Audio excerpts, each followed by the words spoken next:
ลูกสาวพี่น้องเอียบหลับ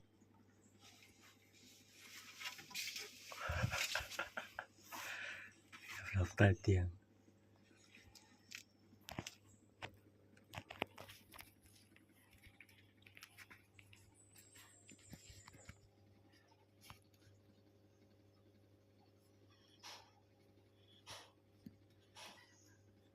เฮ้ยเฮ้ยเอ้ยไปอาบน้ำก่อนไปอาบน้ำพร้อมกันไปมันมุดอะไรอยู่ใต้เตียงนี่ไปเร็วหาไม่เจอมันอยู่ใต้เตียงนี่เหรอไปอาบน้ำไปอย่ากัดนะสายไฟนี่ช็อตไม่รู้เรื่องเลยนี่ไปลุกอาบน้ำไปออกมาเร็ว